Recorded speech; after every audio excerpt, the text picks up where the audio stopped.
Hi friends, welcome to trading pro Telugu channel.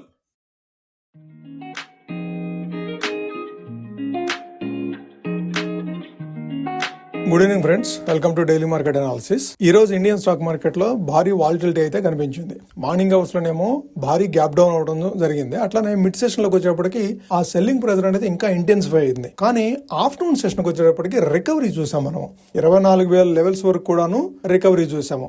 అయితే ఇప్పుడు మన ముందున్న ప్రశ్నలు ఏంటంటే, వార్ సిచ్యువేషన్ ఏ విధంగా ఉంది, ఈ వారు మిగిలిన కంట్రీస్ కి ఎక్స్పాండ్ అవుతుందా లేదంటే ఇంతటితో సమిసిపోతుందా, ఈ వారు ఎన్ని రోజులు కొనసాగుతుంది, ఈ వారు ఇంకా కొన్ని రోజులు కొనసాగితే మన మార్కెట్ల మీద ఇంకా ఎంత సివియర్ ప్రభావం ఉండే అవకాశం ఉంది. దాంతో పాటుగా క్రూడ్ ఆయిల్ చాలా రైజ్ అయిపోయింది. సో ఆల్మోస్ట్ 25% వరకు ఈ రోజు క్రూడ్ ఆయిల్ రైజ్ అవడం చూసాం. అసలు క్రూడ్ ఆయిల్ ఎందుకు రైజ్ అవుతుంది?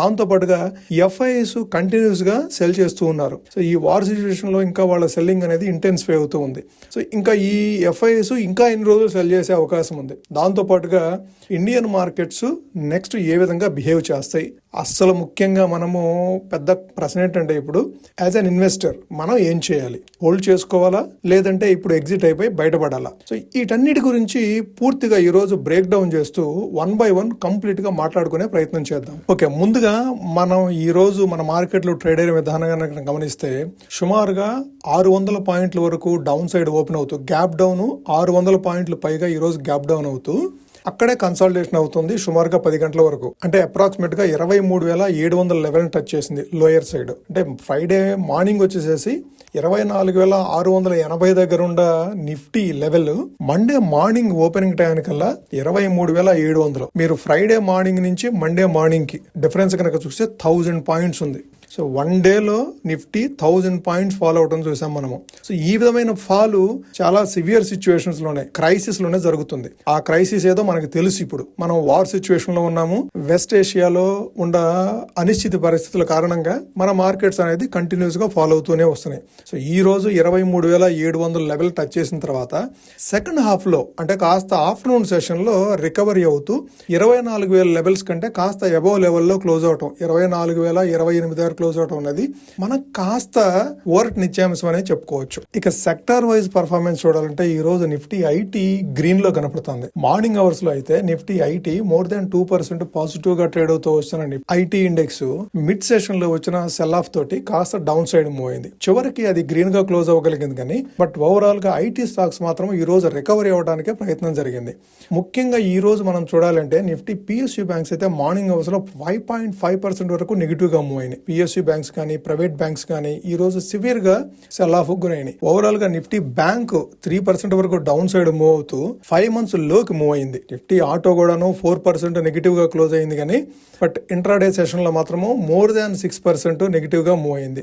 అన్ని sectors, you name it, what ever the sector it is, every sector close in a red other than IT sector. Okay, so IT sector లో స్టాక్స్ ఆ మధ్య కాలంలో విపరీతమైన సెల్ ఆఫ్ గురైనాయి కాబట్టి ఈ రోజు కాస్త రికవరీ ఫేజ్ లోకి వచ్చినాయి అని చెప్పుకోవచ్చు. ఇది కంటిన్యూ అవుతుందా చెప్పలేము. అంటే గ్లోబల్ స్లో డౌన్ కంటిన్యూ అయ్యే కొద్దీ ఐటీ సెక్టార్ లో కూడా స్లో డౌన్ వస్తుంది. కాకపోతే లోయర్ లెవెల్స్ లో కాస్త బయ్యింగ్ ఎమర్జ్ అవడం తోటి మార్కెట్ లో ఈ మాత్రం కాస్త హైయర్ సైడ్ మూవ్ అయినాయి ఐటీ స్టాక్స్ అనేవి. ఓకే ఫ్రెండ్స్, ప్రపంచ మార్కెట్లను కుదిపేస్తున్న ఈ వారు, ఇజ్రాయెల్ యునైటెడ్ స్టేట్స్ ఏదైతే ఇరాన్ మీద దాడి ప్రారంభించినాయో, ఈ యుద్ధం కారణంగా ప్రపంచ మార్కెట్లు అనేది అతలాకుతలం అయిపోతున్నాయి. దీనికి ప్రధాన కారణం ఆయిల్ ధరలు పెరగటం. సో ఆయిల్ ధరలు ఎందుకు పెరుగుతూ ఉన్నాయి, ఇది మనం ముఖ్యంగా గమనించాలంటే ఒక అంశం క్లియర్ గా మనం తెలుసుకోవాలి. Straight of Hormuz. ఈ స్ట్రైట్ ఆఫ్ హార్మోస్ ఏంటి అంటే, ఇది ఒక సముద్ర మార్గం. మన గల్ఫ్ కంట్రీస్ కాను మిగిలిన ప్రపంచానికి ఈ స్ట్రైట్ ఆఫ్ హార్మోజే ఒక వారధిగా పనిచేస్తుంది. సుమారుగా 20% ఆయిల్ ప్రపంచంలోని మిగిలిన దేశాలకి ఈ మార్గం ద్వారానే సరఫరా అవుతుంది. ఈ స్ట్రైట్ ఆఫ్ హార్మోజ్ అనేది మేజర్ గా ఇరాన్ కంట్రోల్ చేస్తుంది. సో ఇప్పుడు యుద్ధం కారణంగా వాళ్ళు ఏం చేస్తున్నారంటే దాన్ని ఇప్పుడు క్లోజ్ చేస్తూ ఉన్నారు. వాళ్ళు క్లోజ్ చేయడం వల్ల ఏం జరుగుతుంది, ఈ ఆయిల్ అనేది గల్ఫ్ కంట్రీస్ నుంచి స్పెషల్ గా other rest of the world countries కి సప్లై ఉండదు. దాంతో ఆయిల్ ప్రైసెస్ సప్లై లేకపోతే ఆటోమేటిక్ గా డిమాండ్ పెరుగుతుంది కదా.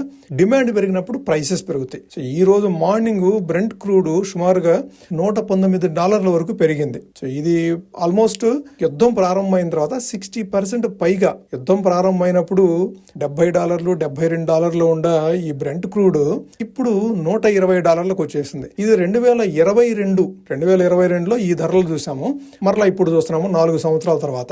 ఓకే, సో దాంతో పాటుగా ఇప్పుడు వచ్చిన కొత్త ప్రాబ్లం ఏంటంటే ఈ గల్ఫ్ కంట్రీస్ ఏదైతే ఉన్నాయో ఆ గల్ఫ్ కంట్రీస్ బయటకు సప్లై చేయలేకపోతే వాళ్ళు స్టోర్ చేసుకోలేరు. వాళ్ళు ఏదైతే ఆయిల్ ప్రొడ్యూస్ చేస్తూ ఉన్నారో వాళ్ళ డిపోస్ లో అది స్టోర్ చేసుకోవడం కష్టమవుతుంది. సప్లై కంటిన్యూస్ గా ఉంటేనే వాళ్ళు ప్రొడక్షన్ కూడాను ఎక్కువగా చేయగలుగుతారు. ఎక్కువ ఆయిల్ ప్రొడ్యూస్ అయ్యే కొద్దీ ప్రైసెస్ కూడాను స్టెబిలైజ్ అవుతాయి. కానీ ఇప్పుడు వాళ్ళు ప్రొడ్యూస్ చేసే ఆయిల్ స్టాక్ పెట్టుకోలేని పరిస్థితుల్లో వాళ్ళు ఉండటం వలన సౌదీ అరేబియా వాళ్ళ ఆయిల్ ప్రొడక్షన్ ని స్లోగా కట్ డౌన్ చేస్తూ వస్తుంది. అది ఒక కారణం రాబోయే రోజుల్లో ఆయిల్ ప్రైసెస్ అనేది ఇంకా రైజ్ అవడానికి. ఒకవేళ ఈ స్ట్రైట్ ఆఫ్ హార్మోజ్ ఓపెన్ చేసినప్పటికీ కూడాను ఆయిల్ అంటే ప్రొడ్యూస్ చేసిన ఆయిల్ సప్లై చేయడానికి ఉండదు. అంటే ఆ ప్రొడ్యూస్ చేసిన ఆయిల్ అనేది వీళ్ళు ప్రొడక్షన్ తగ్గించేస్తూ వస్తున్నారు కదా. సౌదీ అరేబియా రీసెంట్ గా డెసిషన్ తీసుకున్నారు, నిన్న అనుకుంటాను, వాళ్ళు ఈ ఆయిల్ ప్రొడక్షన్ తగ్గించుకోవాలని నిర్ణయం తీసుకున్నారు. సో ఇది కూడాను రాబోయే రోజుల్లో ఎఫెక్ట్ చేస్తుంది. ఓకే, సో దీని ప్రభావం మన మార్కెట్ మీద ఏ విధంగా ఉంటుంది, సో మన ఇండియన్ స్టాక్ మార్కెట్ మీద కానీ ఇండియన్ ఎకానమీ మీద కానీ ఏ విధంగా ఉండే అవకాశం ఉందో చూస్తే కనుక మంది ఆయిల్ ఇంపోర్టింగ్ ఎకానమీ. సో మనం ఆల్మోస్ట్ 85 to 90% ఆయిల్ అనేది ఇతర దేశాల నుంచే దిగుమతి చేసుకుంటూ ఉంటాము. ఆయిల్ ధరలు పెరిగితే మనకి ముఖ్యంగా రూపాయి బలహీనపడుతుంది, అట్లానే ద్రవ్యోల్బణం పెరుగుతుంది. ద్రవ్యోల్బణంకిను ఈ ఆయిల్ ప్రైసెస్ కి ఏంటి రిలేషన్ అంటే చాలా companies, for example paint companies, ఈ పెయింట్ కంపెనీస్ ఆయిల్ యొక్క సబ్ ప్రోడక్ట్ ని యూజ్ చేసుకొని పెయింట్ తయారు చేస్తాయి. ఓకే, కాబట్టి వాటికి రా మెటీరియల్ కాస్ట్ పెరిగితే ఆటోమేటిక్ గా ప్రైసెస్ పెరుగుతాయి. దాంతో పాటుగా ఇప్పుడు పీవీసీ పైప్స్ లేదంటే ఇతర కంపెనీస్ ఉన్నాయి చూసారా, ఆయిల్ బై ప్రొడక్ట్స్ మీద ఆధారపడి పనిచేసే కంపెనీలు, వాటికి రా మెటీరియల్ కాస్ట్ పెరుగుతుంది. రా మెటీరియల్ కాస్ట్ పెరిగితే ఆటోమేటిక్ గా ప్రోడక్ట్ ప్రైస్ అనేది పెరుగుతుంది. ప్రోడక్ట్ ప్రైస్ మార్కెట్ లో పెరిగితే ఇన్ఫ్లేషన్ అనేది రైజ్ అవుతుంది.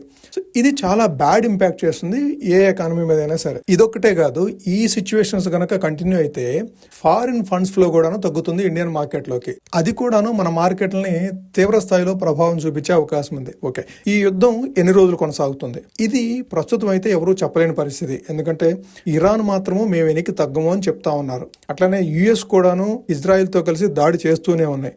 రీసెంట్ గా ఇజ్రాయెల్ ఇరాన్ ఆయిల్ డిపోస్ మీద దాడి చేయడం చూసాము. దాంతో ఒక్కసారిగా ఈ వీకెండ్ ఇది జరిగిన తర్వాతే ఆయిల్ ప్రైసెస్ అనేది విపరీతంగా రైజ్ అయ్యింది ఇంటర్నేషనల్ మార్కెట్ లో. సో ఇరాన్ మీద ఏదైతే దాడి జరిగిందో మరలా ఆయిల్ డిపోస్ మీద వాళ్ళు ప్రతీకారం తీసుకోవడానికి మరలా ప్రయత్నం చేస్తారు. సో ఇవన్నీ ఒకటిగా కంటిన్యూ గా అక్యుములేట్ అవుతూ ఈ ప్రతి దాడి అనేది కంటిన్యూ అవుతూనే ఉన్నాయి. ఎవరో ఒకళ్ళు ముందుకొచ్చేసేసి సీజ్ ఫైర్ కి సంబంధించిన ప్రపోజల్ తీసుకొస్తే తప్ప ఈ వారు ఎండ్ అయ్యే అవకాశం లేదు. అనలిస్ట్ ప్రకారం ఏంటంటే ఆల్మోస్ట్ 3 months నుంచి 6 months వరకు కొనసాగే అవకాశం ఉందంటున్నారు. కానీ బట్ అన్ని రోజులు అయితే కొనసాగపోవచ్చు. సో అన్ని రోజుల పాటు యుద్ధం కొనసాగించడానికి ప్రపంచ దేశాల ఎకానమీ కానీ లేదు అంటే ఇరాన్ ఎకానమీ కానీ సహకరించే పరిస్థితులు లేదు ప్రస్తుతానికి. ఓకే, మన అంచనా ప్రకారం ఏమో తెలియదు, రేపు ఏం జరుగుతుంది, రోజువారీ కాకుండా వారానికి ఒకసారి బాంబులు దాడి చేసుకుంటారా, ఏ విధంగా చేస్తారనేది రాబోయే రోజుల్లో తెలుస్తుంది మనకి. కాకపోతే యుద్ధం నేను అనుకోవటం అయితే మాత్రము ఇట్స్ మాక్సిమం ఇంకొక 1 week లో ఈ యుద్ధం అనేది ఒక కొలిక్కి వస్తుంది. ఎవరో ఒకళ్ళు టేబుల్ మీదకి వచ్చేస్తారు, ఏది సీజ్ ఫైర్ కానీ లేదంటే కంప్లీట్ గా అబాండన్ చేయడానికి కానీ ఒక అగ్రిమెంట్ కి వస్తారని చెప్పేసి అనుకుంటున్నాను. చూద్దాం రాబోయే రోజుల్లో ఏం జరుగుతుంది అనేది. ఇక ఎఫ్ఐఎస్ విషయానికి వస్తే 6th March కూడాను ఫ్రైడే రోజు కూడాను 6,000 కోట్ల వర్త్ ఆఫ్ స్టాక్స్ వాళ్ళు సెల్ చేయడం చూసాము. అయితే డిఐఎస్ 6,972 కోట్ల వర్త్ ఆఫ్ స్టాక్స్ మాత్రమే బై చేశారు. అంటే వాళ్ళు సెల్ చేసిన దానికి కౌంటర్ గా సేమ్ అమౌంట్ డిఐఎస్ బై చేయడం చూసాము. సో ఈ విధంగా జరిగితే గనక మనకి డిఐఎస్ దగ్గర మనీ తగ్గిపోతూ వస్తూ ఎఫ్ఐఎస్ కనుక కంటిన్యూస్ గా సెల్ చేస్తూ ఉంటే మన మార్కెట్ లో ఇంకా సివియర్ ప్రెషర్ కి గురయ్యే అవకాశం ఉంది. రాబోయే రోజుల్లో ఈ సెల్లింగ్ ఇంతే కొనసాగితే కనుక మన మార్కెట్ లో కాస్త పానిక్ సిచ్యువేషన్ 20,000 21,000 కూడాను నిఫ్టీ వెళ్ళే అవకాశం ఉంది. ఓకే, సో ఎఫ్ఐఐ సెల్లింగ్ అనేది ఎంత త్వరగా అరెస్ట్ అయితే మన మార్కెట్స్ కి అంత మంచిదన్నమాట. అంత త్వరగా మన మార్కెట్స్ రికవరీ ఫేజ్ లోకి వస్తాయి. ఓకే, ఎఫ్ఐఐస్ అయితే సెల్ చేస్తూ ఉన్నారు, మనకు అర్థమవుతా ఉంది. గత 1.5 year గా ఎఫ్ఐఐస్ కంటిన్యూగా సెల్ చేస్తున్నారు, డిఐఎస్ పర్చేజ్ చేస్తూనే ఉన్నారు. మన మార్కెట్ లో ఒక్క రకంగా చెప్పాలంటే స్టెబిలైజ్ అవడానికి డిఐఎస్ ప్రధానంగా మనకి హెల్ప్ చేస్తున్నారని చెప్పుకోవచ్చు. యాజ్ అన్ ఇన్వెస్టర్ మనం ఏం చేయాలి ఇప్పుడు? సో ఈ పరిస్థితుల్లో మార్కెట్ లోంచి సెల్ చేసి ఎగ్జిట్ అయిపోవాలా లేదంటే హోల్డ్ చేయాలా? లేదు అంటే మీ దగ్గర మనీ ఉంటే ఇంకా ఇన్వెస్ట్ చేయాలి. సో దీన్ని ఒక చిన్న పాయింట్ పరంగా మనము డిస్కస్ చేస్తే కనుక ఎవరీ క్రైసిస్ కూడాను ఒక ఆపర్చునిటీ. ఎస్పెషల్లీ స్టాక్ మార్కెట్కి సంబంధించి ఎవరీ క్రైసిస్ కూడాను ఒక ఆపర్చునిటీ. క్రైసిస్ కోసం వెయిట్ చేసి పర్చేస్ చేసే వాళ్ళు ఒక సెగ్మెంట్ పీపుల్ ఉంటారు. ఓకే, అయితే మనం ఏం చేస్తామంటే యూజువల్గా రెగ్యులర్ రీటైల్ ఇన్వెస్టర్స్ ఎప్పుడు మనీ ఉంటే అప్పుడు స్లోగా గ్రాడ్యువల్గా మార్కెట్లోకి పంప్ చేస్తూ ఉంటాము. అయితే బిగ్ ఇన్వెస్టర్స్ కానీ, లేదంటే ప్లాన్డ్గా ఉండే ఇన్వెస్టర్స్ కానీ, లేదంటే అకేషనల్గా ఉండే ఇన్వెస్టర్స్ కానీ వాళ్ళు ఏం చేస్తారు, ఇట్లాంటి క్రైసిస్ వచ్చినప్పుడు వాళ్ళు ఆపర్చునిటీ గ్రాప్ చేసుకొని మార్కెట్లోకి ఎంటర్ అయ్యే ప్రయత్నం చేస్తారు. ఇప్పుడు ఈ వారు ఏదైతే లాస్ట్ 1 వీక్ నుంచి 10 డేస్ నుంచి మనకు నడుస్తూ ఉందో, ఇది ఒక కొలిక్కొచ్చి ఒక న్యూస్ ఏదైనా ఒక సెటిల్ అవుతుంది అనే ఒక న్యూస్ వస్తే రికవరీ అనేది చాలా ఫాస్ట్గా ఉంటుంది.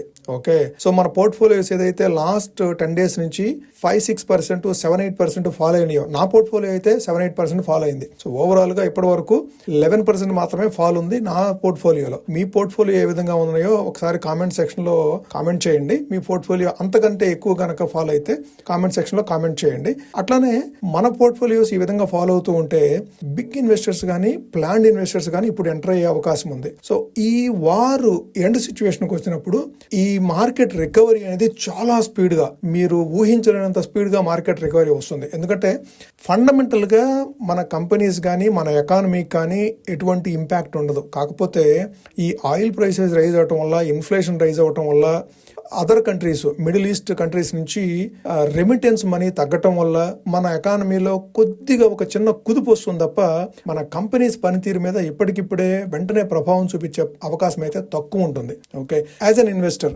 నేనైతే మాత్రం నా దగ్గర మనీ ఉంటే ఇప్పుడు కాస్త పంప్ చేస్తాను. అంటే అట్లీస్ట్ ఈ పరిస్థితిలో ఇవాళ రేపు లేదంటే నిన్న ఇవాళ పరిస్థితులను బట్టి చూస్తే కనుక ఒక 10-20% మనం మార్కెట్లోకి మనీని పంప్ చేయొచ్చు.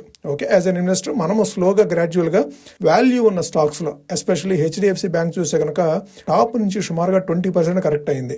అట్లానే ఇన్ఫోసిస్ కానీ, టీసీఎస్ కానీ ఆల్మోస్ట్ 875 కంపెనీస్ ఈ రోజు 52 వీక్ లోకి ఫాలో అయినాయి. ఓకే, అందుట్లో ఈ మేజర్ కంపెనీస్ కూడాను, హెచ్డిఎఫ్సి కానీ, టీసీఎస్ కానీ, ఈ కంపెనీస్ కూడాను 52 వీక్స్ లోని హిట్ చేసినాయి.